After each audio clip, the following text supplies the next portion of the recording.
We live in a world where people put a lot of weight on the formation of personal identity. Our culture offers both the freedom and the pressure to define ourselves. I believe that we'll be on much firmer ground if we pay attention to how God defines us. To do this, we'll need to start at the very beginning. Genesis chapter 1 has become a battleground on which people representing a variety of perspectives on creation try to stake their claim. Some use Genesis 1 as a weapon against science. Others try to combine them in some way. Still others reject Genesis on the basis of science. Our study begins by paying close attention to the form in which Genesis 1 is written. I think it's a mistake to force Genesis to yield answers to our modern questions that the ancients weren't even asking. Instead, we need to put aside our questions temporarily as we listen in to what was important to the ancient author and his audience. When we do that, we find that the primary problem in Genesis 1 is disorder and a lack of fruitfulness. That predicament is resolved by the end of the chapter as God brings order to creation by setting up domains in which animals and people and even planets can take up residence. John Walton has a Seminary Now course entitled The Lost World of Genesis 1 that goes into a lot more detail on the literary structure and ancient Near Eastern context of this chapter. I highly recommend it. Our purpose in this course will be to zero in on what this chapter has to teach us about humanity. Days 1 through 3 set up the domains, light and dark, sky and water, and dry land, which are then populated by the residents introduced in days 4 through 6, sun, moon, and stars, fish and birds, animals and humans. Humans appear on day 6, after the animals. They are the crown of creation, the only aspect of God's creative work that God assesses as being very good. In Genesis 1:26, God gives humans a special status as his image. That human identity entails a responsibility to, quote, rule over the fish of the sea and over the birds of the sky and over the beasts and over all the earth and over all the creeping things that creep upon the earth. Being God's image, then, points to our vocation to rule over creation. But how are we to think about creation?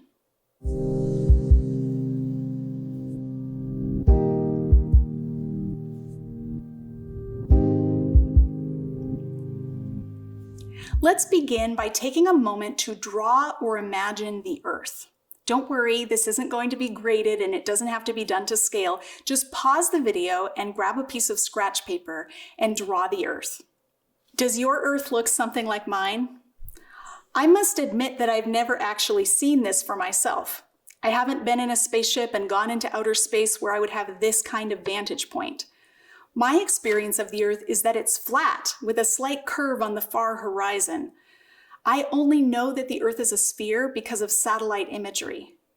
To state the obvious, ancient Israelites did not have access to satellite imagery. They did not know that the earth was a sphere.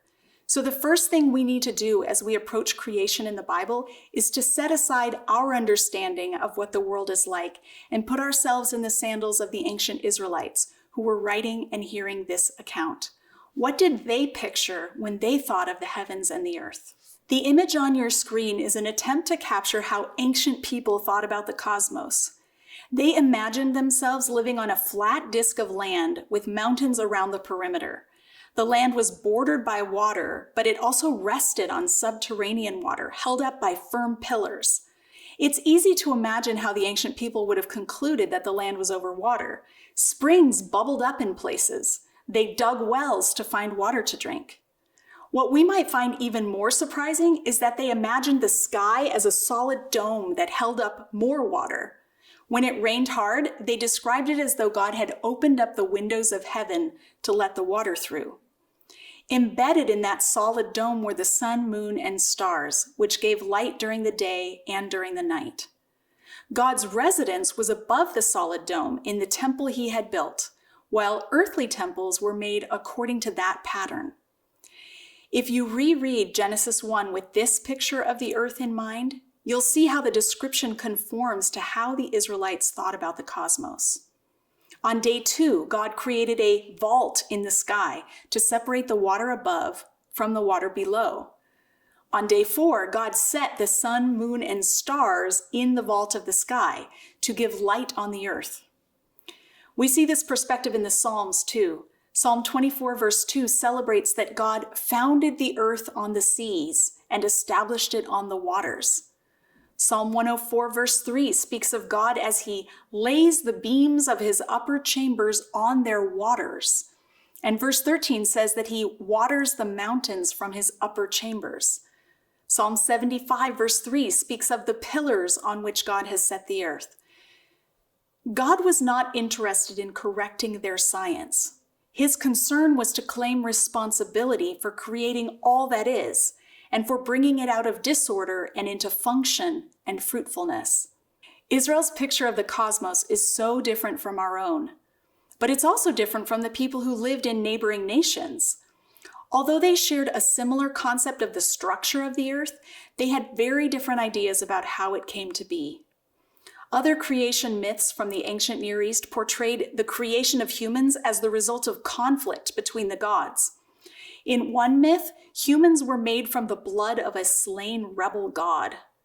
In other myths, the gods created humans to do their hard work so they could lay around and sleep.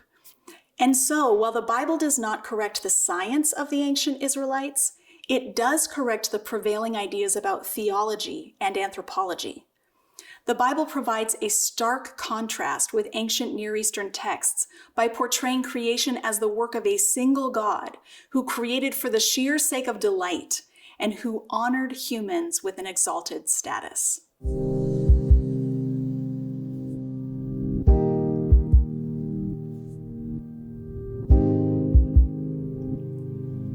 The beautiful symmetry between the first 3 and the last 3 days of creation prepares us for the climax of creation on day 7. At the beginning of Genesis 2, we read that by the 7th day, God had finished the work he had been doing, and so on the 7th day, he rested from all his work. Then God blessed the 7th day and made it holy, because on it he rested from all the work of creating that he had done. Why did God rest? It's not because he was tired from the work of creating. God rested on the 7th day the way a king rests on his throne, presiding over his kingdom when it's at peace. The entire cosmos is God's kingdom, a temple where he is to be worshiped. The 7-day format of Genesis chapter 1 provides a template for the human work week. 6 days of work followed by 1 day of rest is the pattern we are to emulate. The 10 Commandments use the creation week as the rationale for human rest. Remember the Sabbath day by keeping it holy. 6 days you shall labor and do all your work, but the 7th day is a Sabbath to the Lord your God. On it you shall not do any work, neither you, nor your son or daughter, nor your male or female servant, nor your animals, nor any foreigner residing in your towns. For in 6 days the Lord made the heavens and the earth, the sea and all that is in them, but he rested on the 7th day. Therefore the Lord blessed the Sabbath day and made it holy. In a world where we are tempted to keep working without a break, the Bible's creation account invites us to rest. After diligently bringing our domain into order, rest is an act of faith that God is on his throne and will continue to uphold all things. Do you follow this pattern in your own life? Do you take time to unplug from your regular work so that you can enjoy the company of others and enjoy the fruit of your labor? The rhythm of creation is life-giving for ourselves and for those around us who are affected by our frenetic schedules. Slowing down 1 day a week to become available to God and others is essential for human flourishing.